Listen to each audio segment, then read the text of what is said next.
Welcome you to episode 12 of Sunshine and Square Feet. My name is Tami, and alongside me is Jim. It's great to be back. And today, we're doing a deep dive into something really interesting. We're looking at this huge place, the Villages, often called Disney World for adults, and asking the folks who actually live there, Yeah, what would you fix? exactly. It's already this, massive, successful community, an amazing machine, really. But even amazing machines need polishing, right? Right. So our mission today is to sift through all that resident feedback, the forum posts, the suggestion boxes, all the if I ran the place ideas, and figure out what's the consensus, what are the, say, 6 biggest things residents would change if they could. And what's really clear from our research is that the fixes people want fall into kind of two main groups. Okay. You've got the huge infrastructure overhauls, Yeah. things that are needed just because of the incredible size and, honestly, the speed of the growth down there. Makes sense. And then you have the other kind of fixes more focused on, like daily life, making things easier, smoother, using tech better. So you, the listener, will get a really full picture of what it's like trying to manage this kind of, well, unprecedented growth. Okay, let's unpack this then. We should probably start with the big stuff, right? The infrastructure challenges. Yeah. These are the, 4 proposals that need pretty fundamental changes, driven by that breakneck expansion you mentioned. That's really the heart of it. I mean, this place has been growing steadily, like 5% year over year, consistently. Wow. Yeah. And that kind of speed puts a strain on everything. Roads, amenities, rec centers, you name it. So what's the number one big idea, the top suggestion for dealing with this fundamental issue of just growing too fast? Well, it's a bit controversial, maybe on paper, but our research shows it's got wide support from long-term residents. It's taming the growth pace. Taming the growth. The core idea is a planned pause in new construction, Mhm. maybe for 2, perhaps 3 years. Not forever, but a definite breather. A pause. Wouldn't that cause, financial ripples for the developers, the businesses that rely on that expansion? That's the tension, absolutely. But the argument from residents is that the cost of not pausing is maybe even higher, losing that community feel, watering down the amenities they paid for. Ah, okay. They feel they need that time, 2 or 3 years, for the existing infrastructure, the new facilities, and really importantly, the social fabric, the clubs, the volunteer groups, to kind of catch up and solidify before the next wave hits. It's putting quality of life ahead of just pure growth for a bit. That puts a different spin on it. It's about preserving the promise, not just selling more houses. Okay, interesting. What's next on the big picture list? I know golf is huge there, and I've heard booking tee times can be, stressful. Oh, you are right on the money there. The second major proposal is reforming the tea time scramble. Seriously, trying to get a good morning slot, especially on those executive courses. People describe it as the most stressful 5 minutes of their week. Okay, paint a picture for us. How does that work now? It's all digital. Yeah. Happens right at 7 a.m. sharp. And it's basically just fastest finger first. Pure luck. Really? Yeah, people are sitting there, multiple browsers open, hitting refresh like crazy, just hoping the server catches theirs before all the good slots disappear in seconds. It rewards the lucky, or maybe the person with the fastest internet. Leads to a lot of frustration, this feeling that it's not really fair. I can see that. So how do you fix a system like that? It seems like a zero-sum game. The suggested solution is pretty clever, actually. It's a rotating priority system. Okay. Basically, if you manage to grab that popular 9:00 a.m. slot on Monday, your ID gets temporarily flagged, moved to the back of the queue for next Monday's primetime release. Ah, so it spreads the chances around. Exactly. It spreads the access more fairly over time across everyone who wants to play. It makes it more democratic without needing to build, 10 more golf courses. That's smart. Tackling the behavior, not just the resource. All right, let's pivot. Traffic. That's got to be a big one, right? Mixing golf carts going, 19 miles an hour max? Yep, about 19 miles per hour. With regular cars doing 40. That sounds dicey. What's the focus for fix number 3, taming traffic in circles? It's a huge safety concern, definitely. Our research shows 2 main things residents want here. First, more dedicated cart infrastructure. Like paths. More than just paths. They want more cart-only tunnels and bridges, especially where cart paths have to cross major roads like State Road 44 down south. Everyone agrees the existing ones work really well. So the idea is just build more of them. Pretty much. More separation between the fast cars and the slower carts means more safety. Makes sense.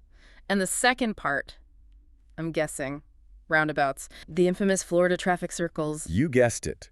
Too many drivers in cars and carts seem to treat them like demolition derbies instead of smooth-flowing circles. Huh.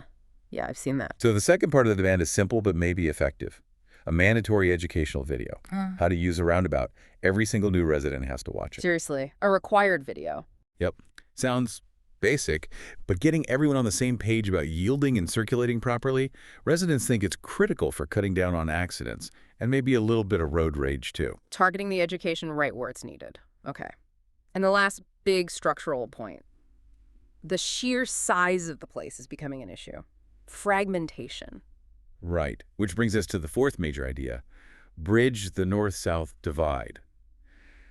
The village is just so spread out now. If you live in the older northern part, like near Spanish Springs, the newest southern areas around Feni feel, well, really far away. How far are we talking, practically speaking? Like in a golf cart? It's a long haul. Getting from Spanish Springs down to Feni in a cart isn't a quick trip anymore. It's, people call it an all-day safari. We're talking maybe 3 hours, low speed, navigating roads with cars. It's an undertaking. Wow. Okay, so that definitely breaks down the feeling of one single community. It does. It undermines that cohesive feel. So the fix isn't more roads, but better ways to connect the existing parts. Exactly. Residents are proposing a village's transit system. Think comfortable, golf cart accessible shuttles or trolleys. Slow moving, maybe running a continuous loop between all the main town squares, Spanish Springs, Lake Sumter Landing, Brownwood, and the newer southern hubs. Ah, like a hop-on, hop-off kind of thing. Sort of, yeah. It connects the whole place, makes those long trips possible without you having to drive your own cart the whole way, and it could even cut down on the number of individual carts clogging up the main paths on those long routes. Okay, that wraps up the big infrastructure ideas. Growth pace, tea times, traffic safety, and connecting the distant parts. Now let's switch gears. What about the ideas for just making daily life better? Comfort, efficiency using tech. The experience side of things. Yeah, this is where you see residents really focusing on smoothing out those daily annoyances. What's the first big quality of life proposal you found? This one's about technology, or maybe the lack of unified technology. Fix number 5, creating a single, centralized booking app. Okay. What's the problem now? It's apparently a bit of a mess. Booking different things requires different systems. Tea times, that's a specific phone system. Signing up for a class, that might be one website. Reserving a pickleball court could be another website. Maybe even depends on finding a printed flyer sometimes. It's all fragmented. Sounds like a patchwork quilt of old tech that doesn't communicate. That's exactly the picture painted by our research. So the solution proposed is simple in concept.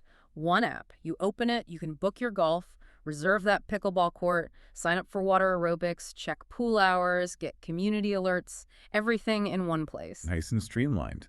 But, and this is important, residents were very clear this shouldn't be the only way. The app needs to exist alongside the old ways, like calling the rec center, for people who aren't comfortable with apps or smartphones.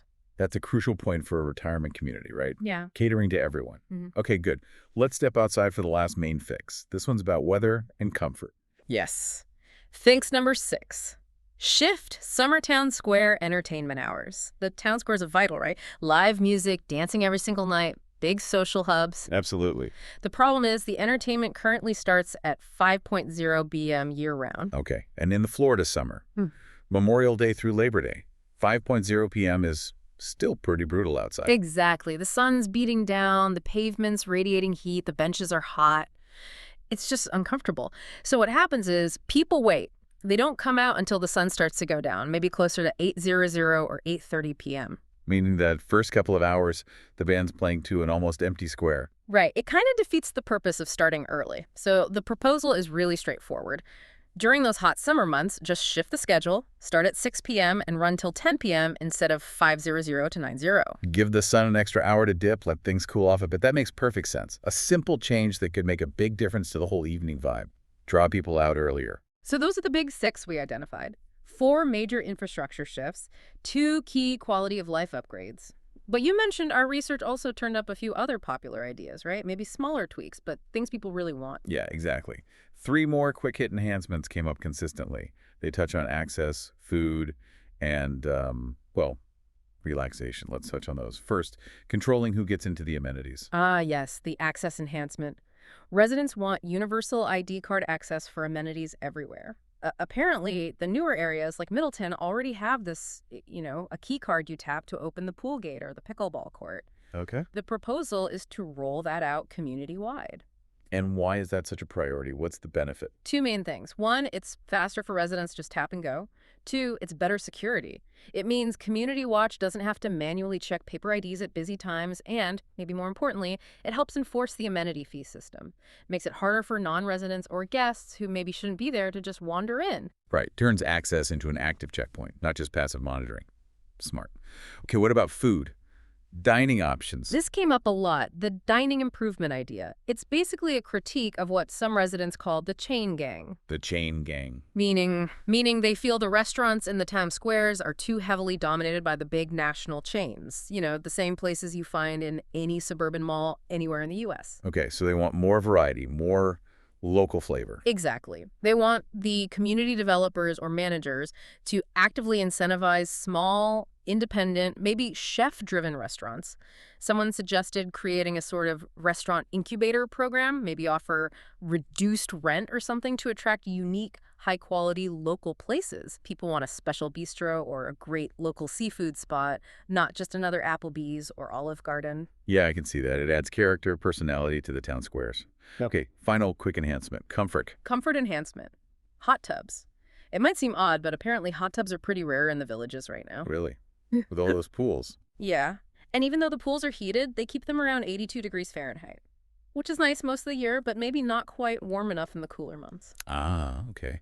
When's the cooler season, and what's the issue with 82 degrees then? We're talking about the snowbird season, right? Roughly November through March, evening temperatures can easily dip into the 50s, Right. and getting out of an 82-degree pool into 50-degree air, that's bracing. Yeah, not exactly relaxing. So the idea is pretty targeted.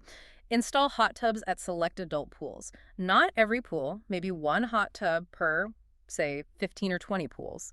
Specifically for those winter months, providing a genuinely warm, relaxing place for people to socialize in the evenings when the air is cool. It makes a lot of sense. A targeted amenity for a specific season and need. Okay, so if we pull all this together, these 6 main fixes, plus the 3 extra enhancements, what's the big picture? What does it all tell us? Well, it paints a picture of a community that's, incredibly popular, successful, full of active and engaged residents, but it's definitely feeling the growing pains. It's grappling with how to maintain that high quality of life, that seamless experience, while dealing with just massive, continuous expansion. That relentless 5% growth year after year. Yeah. It really seems to be the root cause driving almost all these issues, doesn't it? Yeah. From the tea time scramble, to the traffic jams, to the need for more connections. It does. But what's really interesting, I think, is that these aren't just complaints. They're pretty concrete strategic proposals. It shows residents really care and are thinking proactively about how the community needs to evolve. They're playing that if I were king for a day game, but with practical solutions for the friction points caused by the community's own success. Yeah. Trying to modernize the whole operating system almost. Yeah, the core product, the lifestyle, the amenities, people still love that. But the infrastructure, the capacity, the way you interact with it all, that needs an upgrade to handle the sheer volume of people. Which leads us to kind of a final thought for you, the listener, Yeah. to consider. There's this term you hear sometimes, especially up in the Carolinas or Tennessee, halfbacks. Halfbacks. Yeah. People who retire, move down to Florida chasing the dream, but then maybe the crowds, the traffic, the summer heat, maybe just the sheer scale of a place like the Villages becomes too much, and they move halfway back north to somewhere a bit quieter, maybe less intense.